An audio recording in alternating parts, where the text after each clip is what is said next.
عامل ايه يا شباب؟ عارفين ده؟ طب عارفين ده يا بنات؟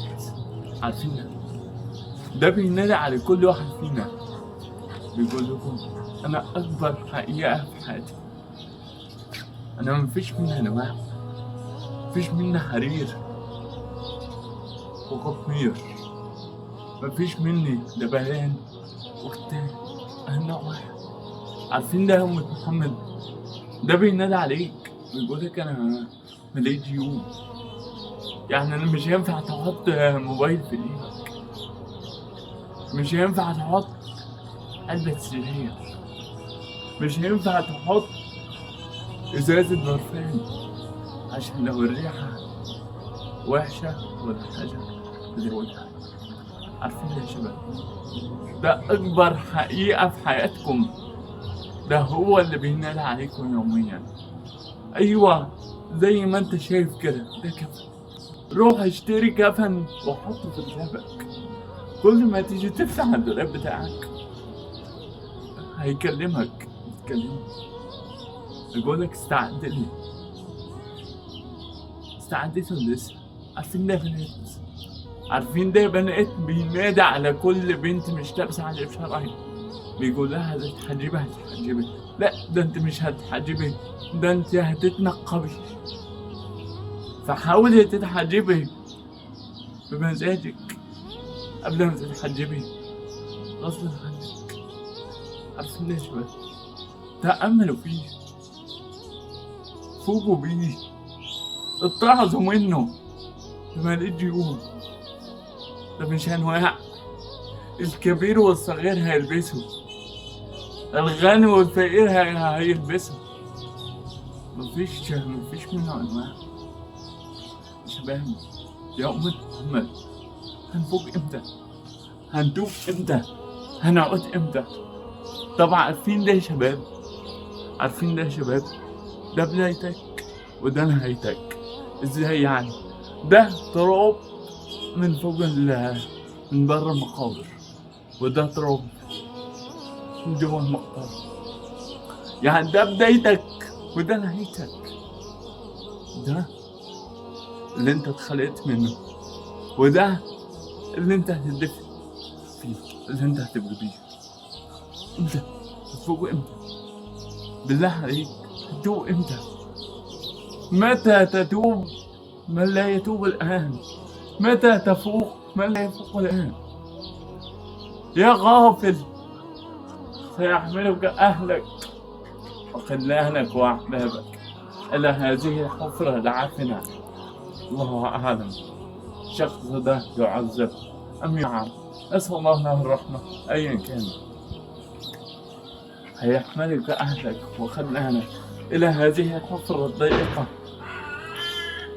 وينادي عليك عبدي ذهبوا وتركوك، وللقبر وضعوك، وفي التراب حطوك، ولو ظلوا معك ما نفعوك، ولو ظلوا معك ما نفعوك. هتفوق امتى؟ هتفوق امتى؟ انا خايف عليك، خايف عليك من ظلمة القبر، خايف عليك لما سعد بن معاذ رضي الله عنه وارضاه اللي اهتز له عرش الرحمن سبحانه وتعالى، اهتز له العرش. سعد بن معاذ النبي صلى الله عليه وسلم ظل في قبره مدة وهو بيدفنه، قال لك أنا فضلت في القبر عشان ما يضيقش على سعد، اللي هو ضمة القبر. سعد النبي أنقذ من ضمة القبر، فكيف بيها وبك وبيكي وبيه؟ ازاي؟ هتدوق امتى؟ هنعود امتى؟ هنفوق امتى؟ يا غافلا عن العمل وغره طول الامل، الموت ياتي بغتة والقبر صندوق العمل، والقبر صندوق العمل. هل تستطيع ان تبقى ربك بما انت عليه الان من حال وعمل؟ هل لو جاءك اليوم ملك الموت، هل أنت مستعد للقاء الملك؟ أرجوك أسألك بالله تفكر في قولي هذا وتدبر، واعلم بأن أقرب غائب ننتظره جميعا هو الموت، ولا أعلم حقيقة ثابتة مطلقة قد تنسيناها كالموت.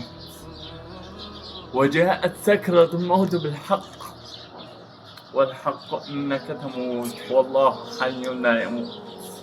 والحق أن ترى عند موتك ملائكة الرحمة أو ملائكة العذاب.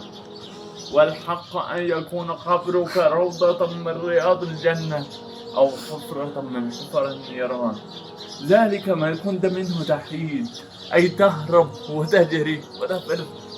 تحيد إلى الطبيب إذا جاءك المرض خوفا من الموت، وتحيد إلى الطعام إذا أحسست بالجوع خوفا من الموت، وتحيد إلى الشراب إذا أحسست بالظمأ خوفا من الموت. ولكن ثم ماذا أيها القوي الفتي، أيها الذكي العبقري، يا أيها الكبير ويا أيها الصغير، يا أيها الغني ويا أيها الفقير، كل باك فسيبكى، وكل ناع فسينعى، وكل مذكور فسيفنى، وكل مذكور فسينسى. ليس غير الله يبقى، من علا فالله أعلى. ليس غير الله يبقى، من علا فالله أعلى. قف اليوم مع نفسك هذه الوقفة وتوب إلى الله اليوم، بل إلى الله الآن. توب إلى الله من كل كلمة غيبة، من كل كلمة نميمة، من كل زور شهدتها، من كل إشاعة روجتها، من كل خبر نقلته بلا تثبت. توب إلى الله من كل لقمة حرام دخلت بطنك وأطعمتها زوجتك وأولادك. توب إلى الله الآن من كل مظلمة، توب إلى الله الآن من كل معصية، توب إلى الله الآن من كل شيء فعلته. رأيت الذنوب تميت القلوب، وقد يورث الذل إدمانها، وترك الذنوب حياة للقلوب، وغير لنفسك عصيانها.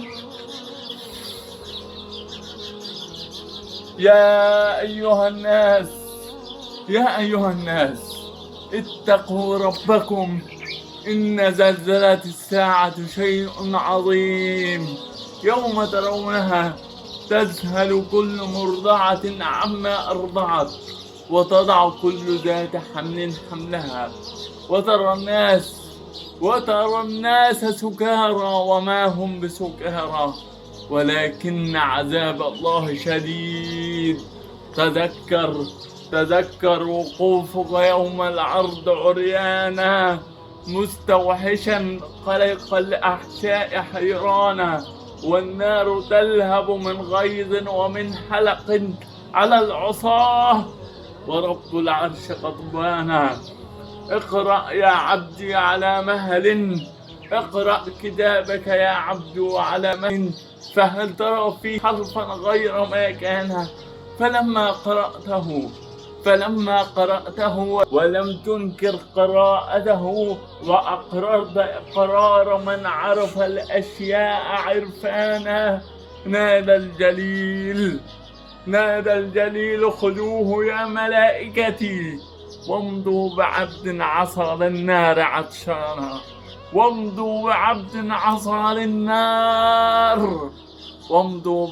عصى للنار عطشانا.